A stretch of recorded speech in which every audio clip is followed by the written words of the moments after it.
Ramsgate genuinely has shape the country we live in. Absolutely, absolutely, in all walks of life, absolutely.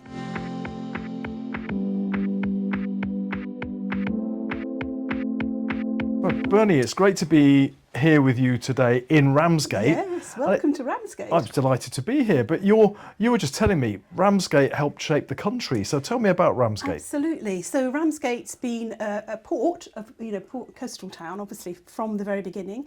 It's where the Vikings landed, the Jutes from Denmark landed back in the day. The Romans landed here as well, and obviously went on to do whatever they did for us. Yeah. And St Augustine, his shrine is here because he's sort of he brought Christianity to the country from here.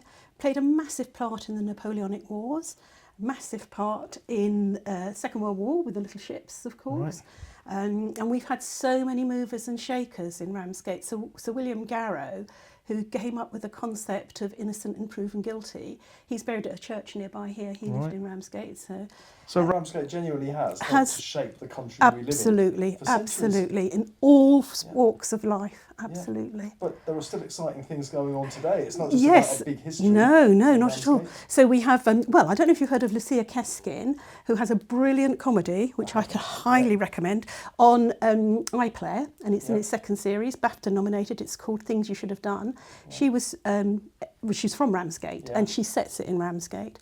We also had Sam Battle for Look Mum No Computer recently he was in Eurovision with a very cult following he's got actually. And then we've met loads of young people today, haven't we, who are so talented, and I know they will go on to do we're in a youth shaping club them now, which absolutely focuses on music. And were you, I talked to some of the young people that campaigned successfully to save this from being closed down.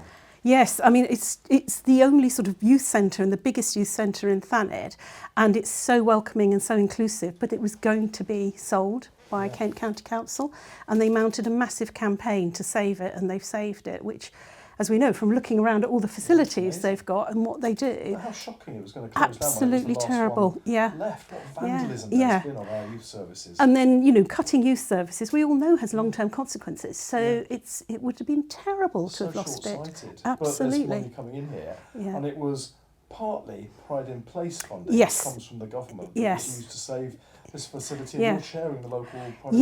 I've chaired the board, but I've been appointed at the end of February, so the decision to buy this youth centre, Pie Factory, was predates me, but I'm going to take the credit, Well, it's still the same, absolutely. But it predates me, but it shows what Pride in Place is about, which is about bringing facilities in for the people with decision making. So I think it's a brilliant sort of example of the concept of Pride in Place. Really. And the things the young people were saying to me, it's given them confidence. There's one young person speaking to a whole group of us who said not that long ago he had real anxiety issues and couldn't have spoken one-on-one. Yeah, exactly. And last week, the week before, they won an award, and he went up to accept the award and spoke to a whole group of massive people. It's a building, but it transforms young people's lives. Into a spirit, Gives them confidence for the future, gives them skills that means that they can improve their job prospects, improve their quality of life later on as well. Yeah, you never forget those skills you learn, because you can employ them in so many different dimensions, really. Yeah. So you're doing that work now with Pride in Place, but you're chairing the board because you've got a long history of supporting and working with the community here in Ramsgate, and I guess across Thanet as well. Tell us a little about some of that. So I moved to Ramsgate 20 years ago, and I moved by myself, and I didn't know anyone. But I brought with me a sort of many years of voluntary work. I started voluntary work, I'm sorry to say, when I was about 15. And so I wanted to do something then, but actually the job I had professionally was investing grants or investments, loans or whatever, into poorer communities. But one of the jobs I've done, which I left last year, but for 8 years, I was chair of Ramsgate Heritage Lab, which was repurposing heritage buildings for the 21st century and making them sustainable. And there's an awful lot of heritage buildings. Oh my goodness, to go along with all the heritage and history that we've got, it's absolutely jaw-dropping amount of Victorian and Georgian and other heritage things. A lot of them are, and there's the most beautiful one on the East Cliff. I live on the East Cliff, which is one of the poorest wards in Thanet and in South East Kent. But there's the most beautiful building designed by Edward Welby Pugin, who's August's son. August Pugin has buildings on the West Cliff, but Edward Welby Pugin has one on the East Cliff.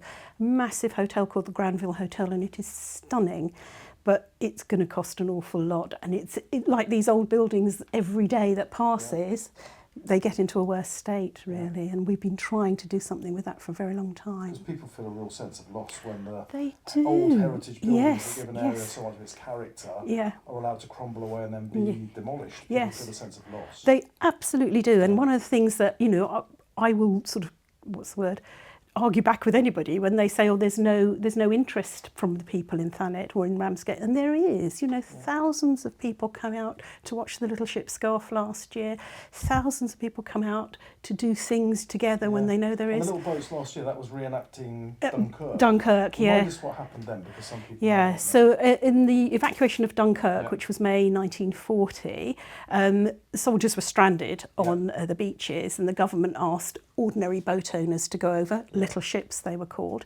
And Ramsgate itself sent so many over that we saved 380,000 soldiers who would have been stranded, and you know, and that turned the course of the Second World War. You know.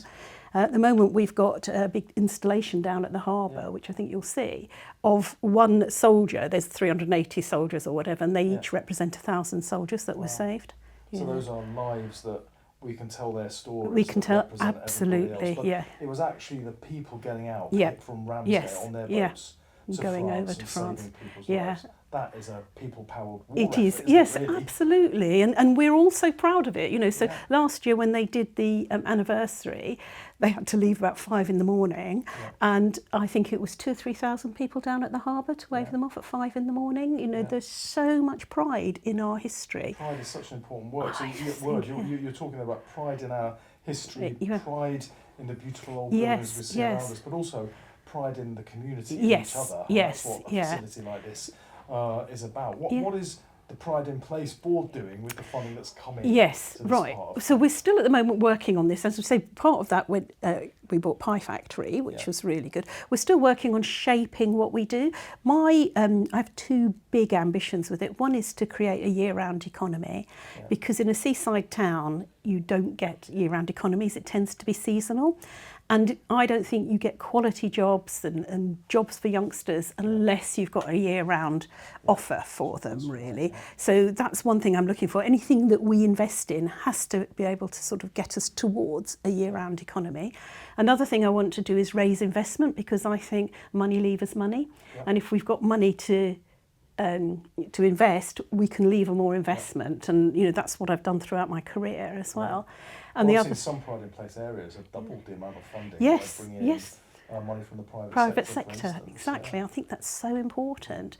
And then the other thing is, you know, I think that Pride in Place is like, this is a town that shaped a country, as we've said. So if people are investing in a place, they need to know the sort of place they're investing in. And if they know that that's the importance of this town historically, I think it will attract more investors and it will create the Pride in Place. We've just had lunch, haven't we, at the Newington Community Centre.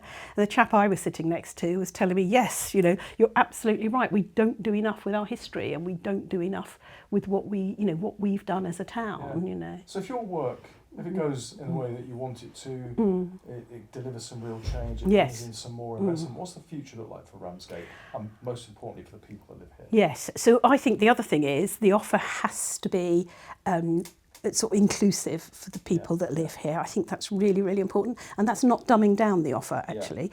And I think that's really important as well. It's actually sort of saying, well, what are the barriers to people joining in, you know? So it could be transport, it could be prices, it could be whatever, and try and shift some of those barriers so everyone can join in.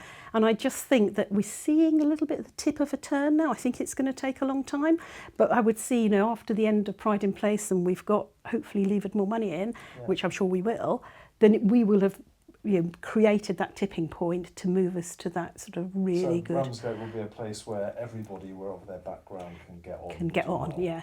And the other thing is, I find that people never know about Ramsgate. They always think we're Margate, and people will know Ramsgate for what it is, you know, and people will be attracted to come here, and it will have benefits for all. Ramsgate, as you just told us, is the place that shaped a country. It has. There's not much more you can say to be proud of than that. Absolutely. So thank you so much for taking the time to chat with us. Thank you coming down. Thank you. Thank you.